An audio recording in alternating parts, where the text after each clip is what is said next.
শালা শুয়োরের বাচ্চা, তোরা আমার সঙ্গে শত্রুতা করে খুব অন্যায় করে ফেলেছিস। আমার এই কলিজার টুকরোকে তোরা আটকে রেখেছিস। কি ভেবেছিস শুয়োরের বাচ্চা পালিয়ে পার পেয়ে যাবি? কখনোই না। বিকাশ দত্ত বাবু, তাহলে এখন কি করব? এইটা কি দেখেছিস? এইটা হচ্ছে আমার বাড়া। বাড়া ধরে ধীরে থাক, শুয়োরের বাচ্চাগুলো কোনো কাজের না। গাল দিতেন কেন বিকাশ দত্ত বাবু? গাল দেবো না, শুয়োরের বাচ্চা তোর হোল ধরে চুমু খাবো। বড় ভাই কি করবো সেটা বলুন। শোন সাদা কুকুর, তোরা 3 জায়গায় 3 জন ছড়িয়ে পড়। আমার কলিজার টুকরো বউটাকে যেখানে লুকিয়ে রেখেছে সেখান থেকে খুঁজে বের কর। তারপরে দেখি ওই ফুটো শুয়োরের বাচ্চা কি করে আমার হাত থেকে পালিয়ে বাঁচতে পারে। ওকে বড় ভাই, আপনি কোনো টেনশন নেবেন না। আমরা তো আছি, আপনার নুন খেয়েছি, আপনার হোল চুষেছি, কোনো টেনশন নেবেন না বড় ভাই। তাহলে দাঁড়িয়ে আছিস কেন, যা। ওকে বিকাশ দত্ত বাবু, একটা কথা কান খুলে শুনে রাখ, যাকে পাবি তাকে তুলে নিয়ে আসবি। তারপর আমিও দেখিয়ে দেবো এই এমএলএ বিকাশ দত্ত কি করতে পারে। ওই খানকির ছেলেগুলো কি ভেবেছে আমার বউটাকে আটকিয়ে রাখলে পার পেয়ে যাবে? সেটা কখনোই সম্ভব নয়। যতদিন এই এমএলএ বিকাশ দত্ত এই পৃথিবীতে থাকবে ততদিন কাউকে বাঁচতে দেবো না। যা, তোরা সব জায়গায় ছড়িয়ে পড়। ঠিক আছে বিকাশ দত্ত বাবু?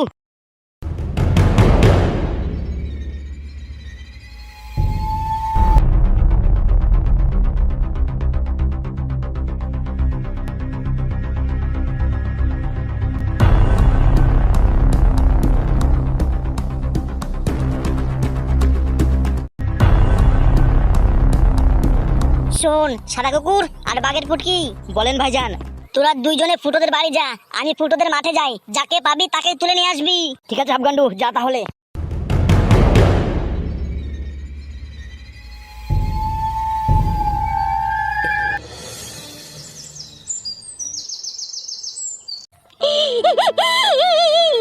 আমার নাতি, তোর যদি কিছু হয়ে যায়, যত সমস্যা আমাকে সবাই দোষ দেবে রে নাতি।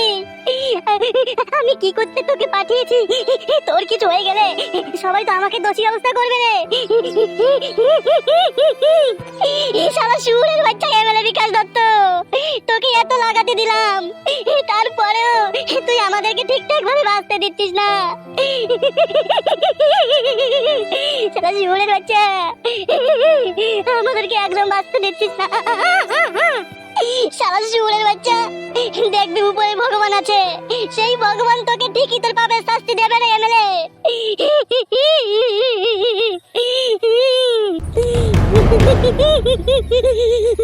ও ডান্ডা নিওনি নারকেল বেগম, তোমরা এখানে কি করতে এসছো? তোমরা কি আমাদেরকে একদম ঠিকঠাক ভাবে বাঁচতে দেবে না? ও পুটকি মারানি বেগম, তোমাকে যদি এমএলএ বিকাশ দত্ত বাঁচতে দেয় তাহলে পেট চলবে কি করে? আমাদের সঙ্গে চল। কোথায় যাবো তোদের সঙ্গে? তোকে যেতে বলেছি, চল। এই শুয়োরের বাচ্চা, আমি যাবো না তোদের সঙ্গে। যাবি না? এই পুটকি মারানি যাবি না? বললাম তো যাবো না। তো বেরে মাং মারানি, শালার মাং মারানি, আরেকবার বল যাবো না বল। তোমরা বন্দুক বের করছো কেন? শালার মাং মারানি, তোর ফুটোর ভিতরে মারো বলে বন্দুক বের করেছি, উঠাই আমাদের সঙ্গে। তোমরা কিন্তু খুব বড় অন্যায় করে ফেলছো। অন্যায় করেছি না কি করেছি? এমএলএ বিকাশ দত্তের কাছে গিয়ে বলবি। আমার জামাইটা সবে বাড়ি আসলো, তোমরা আবার আমাকে তুলে নিয়ে যাচ্ছ। শালার মাং মারানি, নেকা কান্না করবি না, চল।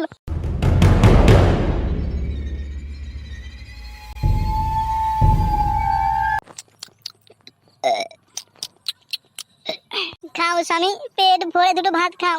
তোমার পছন্দের মাছ ভাজা, জাপানি তেল দিয়ে মাছটা ভেজেছি, খাও শোনা, খাও, পেট ভরে খাও। আর কি দেখছো তুমি অমন করে? দেখছি না বউ, অনুভব করছি তোমাকে যে কি দিয়ে বানিয়েছে ভগবান। সত্যি তুমি আমাকে এত ভালোবাসো বউ, আমার শোনা বউ। স্বামী, তুমি বেশি কথা না বলে তুমি আস্তে আস্তে তাড়াতাড়ি খেয়ে নাও তো।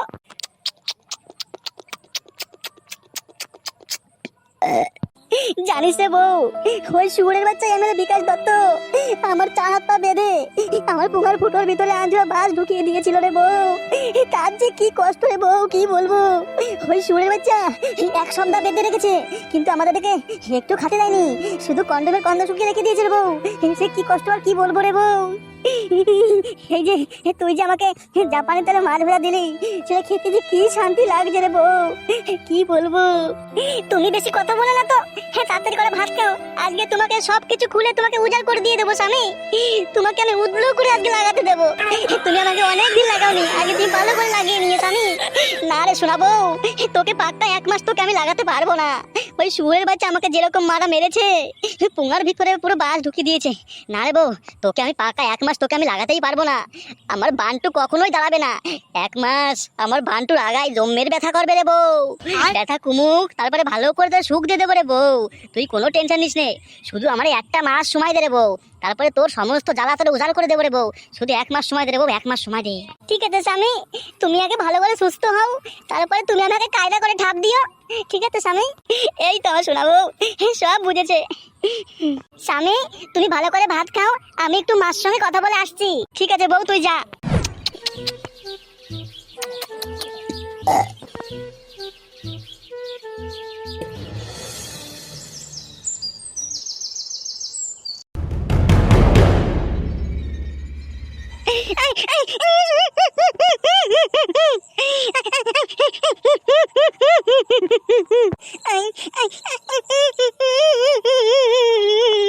এই খানকি ছেলে, তুই কাঁদছিস কেন? তোকে মারলাম নাকি আমি?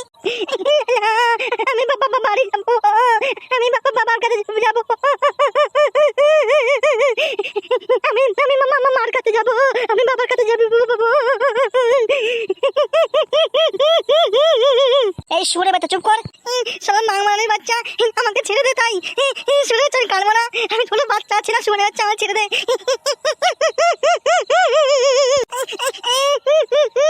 ওই লোকগুলো বলছিল তুমি আমার বাবা হও, তাহলে আমাকে ছেড়ে দাও। তুমি তাহলে আমাকে এরকম করে শাস্তি কেন দিয়েছো? আমার চারটা বেঁধে তোমার ভিতরে কন্ডম ঢুকে দিয়েছো কেন বলো? তুমি যদি আমার সত্যি বাবা হতে, তাহলে কি তুমি আমাকে মারতে? তুমি তো আমাকে ছেড়ে দিতে না, বলো? শালা শুয়োরের বাচ্চা, কত বড় কথা! তোকে ছেড়ে দেবো? ছাড়বো শুয়োরের বাচ্চা, তোকে ছাড়বো। তোর বাবার মুখে আগুন কে দেবে? তুই কি জানিস তোর জায়গায় আমাদের ভাইপোকে সাজিয়ে তোর বাবার কাছে পাঠিয়েছি তোর বাবাকে মার্ডার করতে। মার্ডার করা হোক, তারপরে তোকে ছেড়ে দেবো তোর বাপের মুখে আগুন দিতে। শুয়োরের বাচ্চা, এখন চুপ করে থাক। আমার বাবার মুখে আগুন দিতে আমার কথা? থুরের বাচ্চা, তোরা কেউ আমার বাবার মারতে পারবি না। থুরের বাচ্চা, কেউ মারতে পারবি না। এই শুয়োরের বাচ্চা, যেইটুকু ঢুকতে বাকি আছে না, সেইটুকু ঠেসে ঢুকিয়ে দেবো, একদম কথা বলবি না। তোমরা আমাকে এরকম শাস্তি কেন দিতে দিচ্ছ?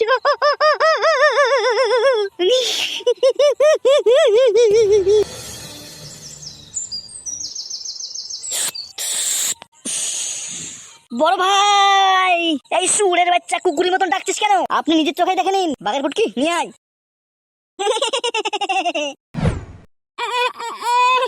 নারকেল বেগম, সাদা কুকুর, বাঘের ফুটকি, যা যা বাইরে গিয়ে বস, একটু ইম্পর্টেন্ট কথা আছে। ঠিক আছে বড় ভাই। এই বাঘের ফুটকি, চল চল চল চল। নারকেল বেগম, এসো এসো, আমার বুকে এসো। এই শুয়োরের বাচ্চা এমএলএ বিকাশ দত্ত, তুই আমাকে তুলে আনলি কেন সেটা বল। নারকেল বেগম, তোকে কি এমনি তুলে নিয়ে এসেছি? তোর পাকানে একটু চাষ দেবো হালকা করে, এই মেশিনটা দিয়ে তোর ওই বাকুর থেকে কুতকাত করে রস তুলবো। তোর ওই বান্টু দিয়ে আমার এখানে ঢুকিয়ে রস তুলবি? তোর ক্ষমতা আছে? তোর বানটা একটুখানি ছোট। শোন এমএলএ বিকাশ দত্ত, তোকে একটা কথা ভালো করে বলে দিচ্ছি। বলো আমার ডিম পড়া হাঁস, বলো। তুই আমাদেরকে ঠিকঠাক করে বাঁচতে দিবি না, তাই না বল? তোদেরকে বাঁচতে কি করে দেবো রে নারকেল বেগম? তোর জামাই আমার এই কলিজায় অনেক আঘাত করেছে। আমার 10টা নয়, 5টা নয়, একটা মাত্র কলিজার টুকরো মেয়ে তোর জামাই রেপ করে মার্ডার করেছে। তাহলে ওকে কি করে বাঁচতে দেই বল? শোন এমএলএ বিকাশ দত্ত, যা হওয়ার তা হয়ে গেছে। তুই চাইলে আমাকে আরেকবার লাগাইতে পারিস, কিন্তু একটা শর্ত আছে। কি শর্ত? তোকে আমার পরিবারের উপর থেকে 1,000 তুলে নিতে হবে। কি কি বললি নারকেল বেগম? সেটা কখনোই সম্ভব নয়। কেন সম্ভব নয়? তোর জামাই আমার এই বুকে অনেক আঘাত করেছে, সেই শুয়োরের বাচ্চাকে আমি একদম ছাড়তে পারবো না। সে আমার মেয়ে আর বউকে অনেক জ্বালিয়েছে, তাকে আমি ছাড়তে পারবো না রে নারকেল বেগম, ছাড়তে পারবো না। তাহলে শোন, যাওয়ার আগে তোকে একটা কথাই বলে দিয়ে যাচ্ছি। আমার জামাইকে তোরা ছেড়ে দিয়েছিস, ভালো কথা। আর একবার তোরা আমার জামাইয়ের দিকে চোখ তুলে তাকা, তোর চোখ টেনে ছিঁড়ে ফেলে দেবো। আমার জামাইয়ের জন্য কাউকে মারতেও পারি, নিজে মরতেও পারি। তুই অনেক জ্বালিয়েছিস, এইবার তোকে দেখিয়ে দেবো এই নারকেল বেগম কি করতে পারে। তোরা আমার জামাইকে যেইভাবে কষ্ট দিয়েছিস, তোদেরকে সেইভাবে তিলে তিলে কষ্ট দিয়ে মারবো। তা না হলে আমার নাম নারকেল বেগম না। এখনো বলছি, শুধরে যা, নয়তো আর বাঁচতে পারবি না।